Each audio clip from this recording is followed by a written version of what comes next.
नमस्कार। स्वागत है आप सभी का। हम लोग पढ़ रहे थे इलेक्ट्रॉनिक मैकेनिक ट्रेड थियरी का पहला मॉड्यूल, जिसका नाम था बेसिक कार्यशाला अभ्यास। ठीक है, बेसिक कार्यशाला अभ्यास में हमने 4 चैप्टर या 4 टॉपिक को पढ़ लिया है। ठीक है, इसमें हमारा एक अगला टॉपिक होगा जिसका नाम होगा फिटिंग और सीट मेटल वर्क। ठीक है, यानी कोई मेटल की सीट है उस पर कैसे वर्क करना है, उसका कैसा फिटिंग होगा। ठीक है, उसके लिए क्या क्या इक्विपमेंट यूज होते हैं, हम लोग उसके बारे में देखते हैं। इसमें हमारा पहला टॉपिक होगा सीट मेटल को काटना और बेंड करना। ठीक है, बोल रहा है कि लगभग सभी सीट धातु उद्योग विभिन्न मोटाई की चादरों में लिपटे हुए स्टील की बड़ी मात्रा में उपयोग करते हैं। इन चादरों को कभी कभी विभिन्न अनुप्रयोगों के लिए जस्ता, टीन या अन्य धातुओं के साथ लेपित किया जाता है। स्टील की चादरों के अलावा उद्योग जगत में जस्ता, तांबा, एल्युमिनियम, स्टेनलेस स्टील आदि से बनी चादरों का भी उपयोग किया जाता है। ठीक है, तो यहाँ पे कह रहा है कि क्या है कि उद्योग में क्या होता है, अलग अलग मोटाई के या अलग अलग प्रकार के स्टील का क्या होता है, बड़ी मात्रा में उपयोग होता है। ठीक है, लेकिन इन स्टील के ऊपर कभी कभी हम लोग क्या करते हैं, जस्ता, टिन, एल्युमिनियम, कॉपर, इन सबका लेपन करके क्या करते हैं, स्टील चादर बनाते हैं। ठीक है, और उसका भी हम लोग क्या करते हैं, उपयोग करते हैं। सीट मेटल शब्द आमतौर पर धातुओं और मिश्र धातुओं पर लागू होता है। ठीक है, जो 5 mm से कम की विभिन्न मोटाई की चादरों में लिपटा हुआ होता है। ठीक है, सीट मेटल शब्द का प्रयोग धातु और मिश्र धातु में यूज होता है। ठीक है, और ऐसी धातुएं जिनकी मोटाई क्या है, 5 mm से कम होती है। ठीक है, आगे है 5 mm से अधिक मोटाई की चादरों को क्या कहते हैं, प्लेट कहते हैं। ठीक है, अगर किसी चादर की मोटाई कितना है, 5 mm से अधिक है, तो उसको हम लोग क्या बोलते हैं, प्लेट बोलते हैं, है ना। आगे है पहले चादर मानक तार गेज संख्याओं द्वारा निर्दिष्ट की जाती थी। ठीक है, पहले की चादरों क्या थे, चादर का हम लोग कैसे मानक तय करते थे, उसका होता था मानक तार गेज। ठीक है, गेज होता था, उसके अनुसार हम लोग उसका मापदंड देते थे। प्रत्येक गेज को अलग विभिन्न मोटाई के साथ नापित किया जाता था। ठीक है, जो एक एक गेज होता था उसकी मोटाई फिक्स होती थी कि इतना मोटा को गेज नंबर 1 बोलेंगे, इतना मोटा को गेज नंबर 2 बोलेंगे। ठीक है, गेज संख्या जितनी बड़ी होती, सीट की मोटाई उतनी ही कम होती है। ठीक है, जैसे मान लो गेज का संख्या होता 10, तो सीट की मोटाई क्या होती, कम होती। वही बोल रहा है कि गेज की संख्या जितनी बड़ी होती, सीट की मोटाई क्या होती थी, उतनी ही कम होती थी। आजकल सीट की मोटाई सीधे मिलीमीटर में निर्दिष्ट किए जाते हैं, जैसे 0.40 mm, 0.50 mm। इस तरह से अलग अलग सीट की जो मोटाई है हम लोग किसमें बताते हैं, mm में बताते हैं।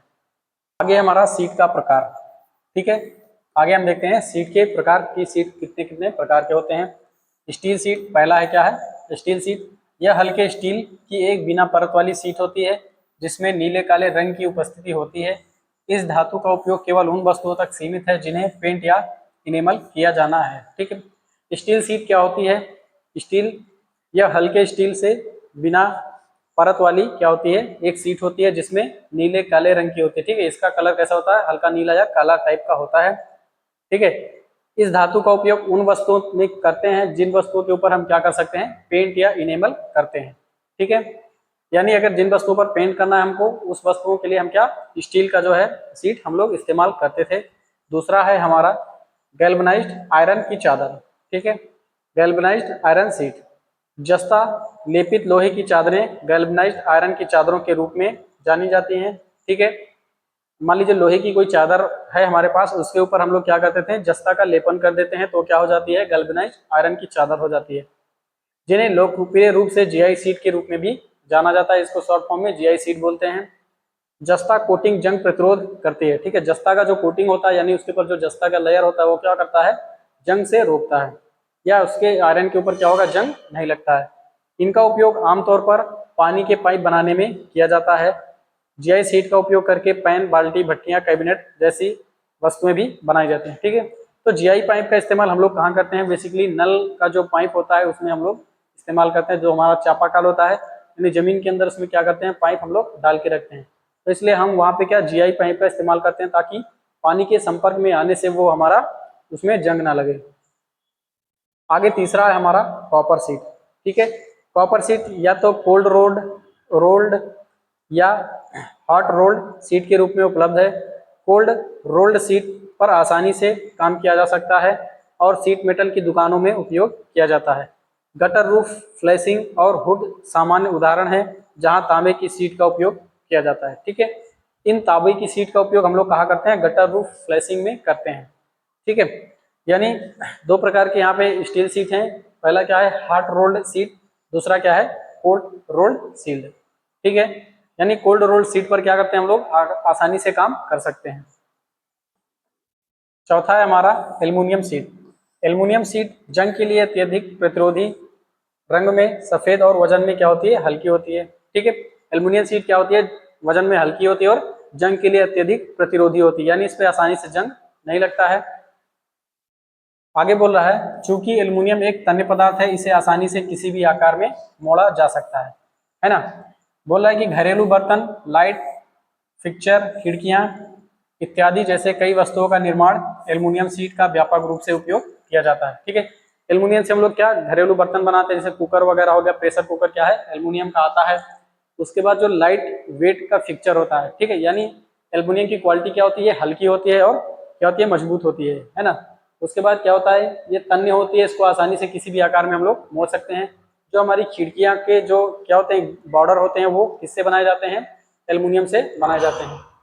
अगला है हमारा यहाँ पे पांचवा है हमारा टिन सीट।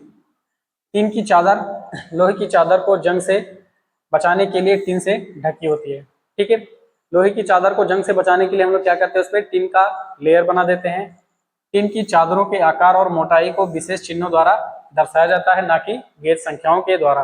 ठीक है, टिन सीट का उपयोग खाद्य कंटेनर, डेयरी उपकरण, फर्नेसिंग, फिटिंग आदि के लिए किया जाता है। ठीक है, टिन सीट का उपयोग हम लोग कहाँ करते हैं, खाद्य कंटेनर, जैसे जो ऑयल के कंटेनर आते हैं टिन टिन वाले, जिसमें रखा होता है तेल। ठीक है, तो खाद्य तेल जो होते हैं उसमें क्या हम लोग यूज करते हैं, टिन के कंटेनर में हम लोग यूज करते हैं उसको स्टोर करने के लिए। आगे छठवां है हमारा पीतल की चादर। पीतल विभिन्न अनुपातों में तांबे और जस्ता का मिश्र धातु है, यह खराब नहीं होगा और शिल्प में व्यापक रूप से उपयोग किया जाता है। ठीक है, यानी पीतल किससे मिलकर बनता है, हमारा तांबे और जस्ता से मिलकर बनाया जाता है पीतल। ठीक है, और ये खराब नहीं होता है और शिल्प में क्या करते हैं हम लोग, इसका व्यापक इस्तेमाल करते हैं। अगला है हमारा यहाँ पे snip. Snip seat metal cutting tools. ठीक है, स्निप क्या है, सीट मेटल कटिंग टूल है। स्निप एक कटिंग उपकरण है जिसका उपयोग धातु की पतली सीट को काटने के लिए किया जाता है। ठीक है, और स्निप टूल जो होते हैं वो अलग अलग प्रकार के होते हैं। यहाँ पे कितना, 3 प्रकार के स्निप टूल्स के बारे में बताया गया है। पहला है सीधे स्निप, ठीक है, जो कैंची जैसे होते हैं।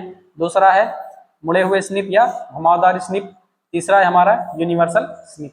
ठीक है, आगे हम एक एक स्निप के बारे में देखते हैं। पहला क्या होगा हमारा, सीधे स्निप। सीधे स्निप क्या होते हैं, सीधे स्निप, विशिष्ट सीधे स्निप और उसके हिस्से को चित्र 1 में दिखाया गया है। ठीक है, आगे हम लोग चित्र देखेंगे। पहला इसमें क्या है, हैंडल, उसका पार्ट पहला क्या है, हैंडल, दूसरा पार्ट है ब्लेड, तीसरा पार्ट है स्टॉपर। ठीक है, स्ट्रेट स्निप में एक सीधी रेखा के साथ पतली सीट को काटने के लिए सीधे ब्लेड होते हैं। ठीक है, स्निप क्या होता है, एक सीधे ब्लेड, पतले ब्लेड लगे होते हैं जो पतली धातु की चादर को काटने के लिए इस्तेमाल किया जाता है। यहाँ पे क्या है हमारा, ये सीधे स्निप है। ठीक है, इसमें क्या दिखाया गया है, देख रहे हैं यहाँ पे क्या है, कटिंग ब्लेड है, और ये क्या है हमारा, यहाँ पे हैंडल है। ठीक है, ये क्या है, बोल्ट है, इसके सहारे इसके जो पेयर हैं, पेयर वाले जो दो रॉड जैसे संरचना है उसको क्या करते हैं हम लोग इसमें ज्वाइन करके रखते हैं, ताकि यहाँ पे हम लोग इसको ऊपर से नीचे दबा सकें। ठीक है, और यहाँ पे क्या लगा है, स्टॉपर।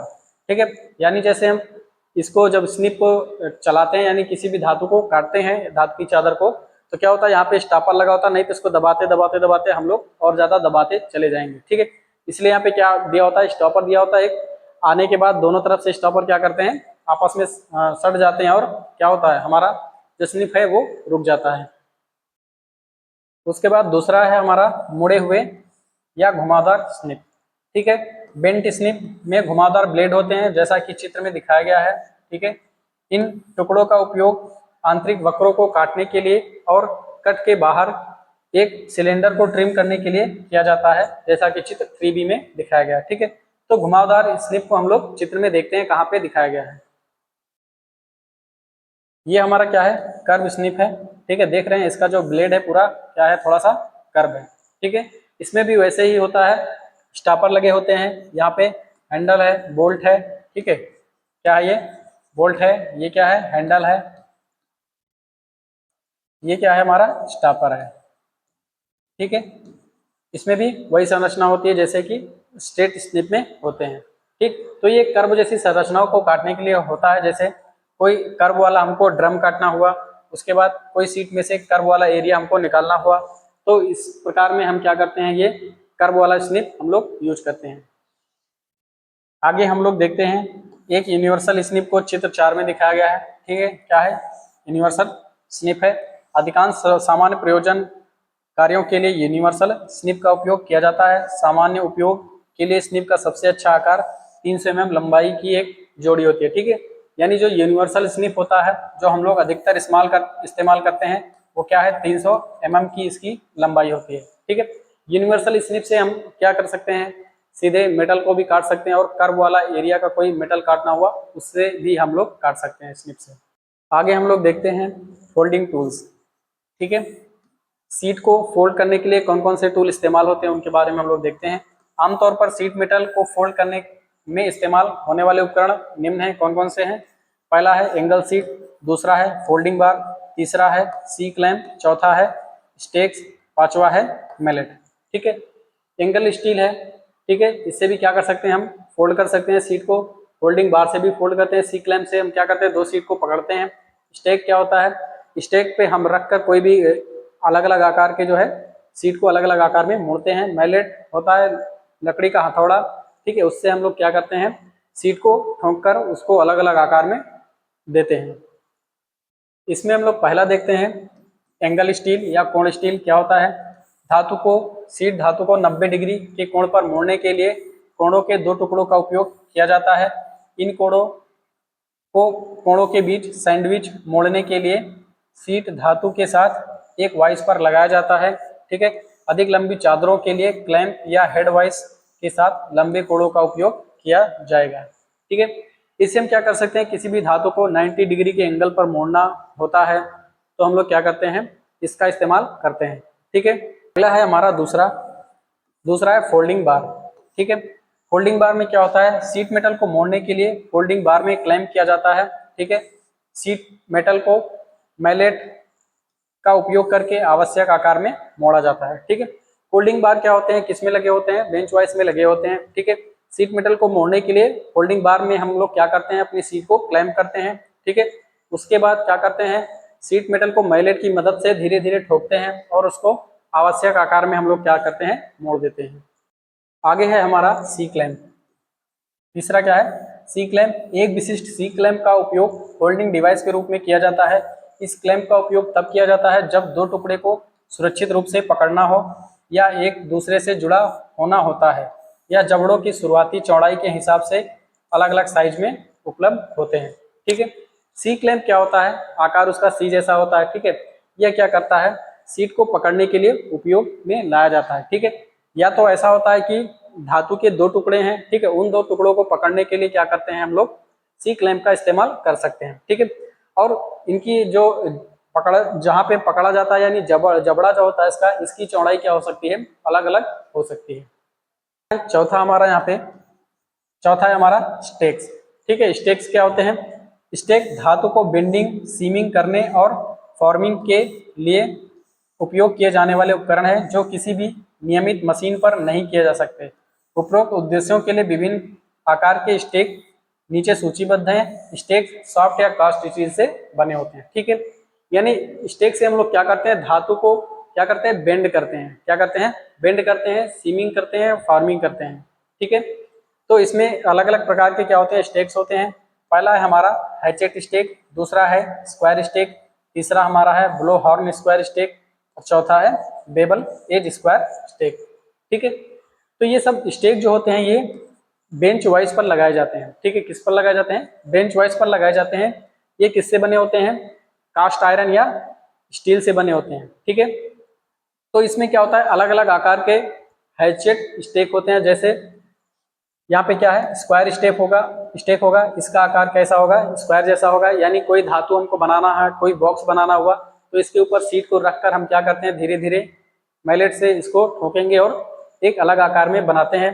जैसे हमारा अगला हुआ ब्लो हॉर्न, ठीक है, यानी जैसे हमको हॉर्न जैसी कोई संरचना बनानी हुई, ठीक है, इस तरह का अगर कोई संरचना बनाना होता है तो हम ब्लो हॉर्न स्क्वायर स्टेक का इस्तेमाल करते हैं, यानी उसके ऊपर रख के धातु की सीट को थोड़ा थोड़ा ठोक कर यानी हम कर्व वाले आकार में मोड़ सकते हैं, ठीक है। तो इसी प्रकार से हमारे ये क्या है स्टेक होते हैं, ये धातु की सीट को अलग अलग आकार में मोड़ने के लिए इस्तेमाल किए जाते हैं। इसमें एक एक देख लेते हैं। हैचेट स्टेक क्या होता है, इसका उपयोग तेज मोड़ किनारे को मोड़ने के लिए और धातु की सीट को मोड़ने के लिए किया जाता है, ठीक है। इसका उपयोग हम लोग क्या करते हैं, तेज मोड़ किनारा बनाते हैं, ठीक है, यानी अच्छा मोड़ वाला किनारा बनाते हैं। किनारा जो होता है उसको मोड़ने के लिए हम लोग इस्तेमाल करते हैं और धातु की सीट को भी वैसे भी नॉर्मली हम लोग मोड़ने के लिए इस्तेमाल करते हैं। दूसरा है हमारा वर्गाकार स्टेक, इसका उपयोग सामान्य प्रयोजन के बेंडिंग वाले कार्यों के लिए किया जाता है। तीसरा हमारा है ब्लो हॉर्न स्टेक, इसका उपयोग टेपर्ड शंकु के आकार वाली वस्तुएं जैसे कीप आदि बनाने, रिबेटिंग या सिलाई में किया जाता है, ठीक है। ब्लो हॉर्न स्टेक से हम लोग क्या करते हैं, कीप जैसी संरचना को बनाने के लिए इस्तेमाल करते हैं। चौथा है हमारा बेबल एज स्क्वायर, ठीक है, इसका उपयोग कोनों और किनारों को बनाने के लिए किया जाता है, ठीक है। आगे हमारा मैलेट। मैलेट क्या होता है, चित्र 5 में मैलेट प्रदर्शित है, ठीक है, उसको देखते हैं। सीट धातुओं को मोड़ते समय प्रहार करने के लिए मैलेट का उपयोग किया जाता है। मैलेट लकड़ी, रबड़, तांबे आदि से बने होते हैं। चूंकि ये नरम पदार्थ है इसलिए काम करते समय सीट की सतह को नुकसान नहीं पहुंचाते हैं, ठीक है। मैलेट बेसिकली रबड़ का, ठीक है, लकड़ी का या तांबे का बना होता है, ठीक है, और ये क्या होते हैं, नरम होते हैं, यानी उतना लोहे जैसा हार्ड नहीं होता है, ठीक है, ताकि सीट पर काम करते समय सीट को नुकसान नहीं पहुंचाते। इसी मैलेट से हम क्या करते हैं, सीट को वांछित आकार में बदलने के लिए उसको क्या करते हैं, ठोकते हैं। आगे हमारा नॉच। नॉच कोणीय रिक्त स्थान होते हैं, ठीक है, जिसमें सीट धातु को हटा दिया जाता है। नॉच बनाने का उद्देश्य कार्य को आवश्यक आकृति और आकार बनने देना है। नॉच अतिरिक्त पदार्थ को अतिव्यापी होने से रोकते हैं और चिन्ह और किनारों पर एक उभार पैदा करते हैं, ठीक है।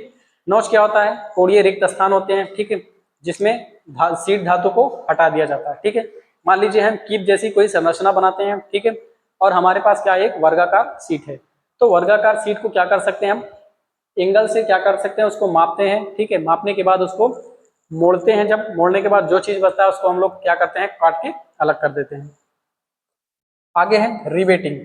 रिवेटिंग दो टुकड़ों को, ठीक है, रिवेटिंग दो टुकड़ों को, धातु के टुकड़ों को अस्थायी जोड़ बनाने के लिए संतोषजनक तरीकों में से एक है, या उस धातु के रिवेट का उपयोग करने के लिए प्रथागत है जिसमें शामिल होने वाले भागों का उपयोग किया जाता है, ठीक है। रिवेटिंग का मतलब है दो धातुओं का जोड़ना, ठीक है।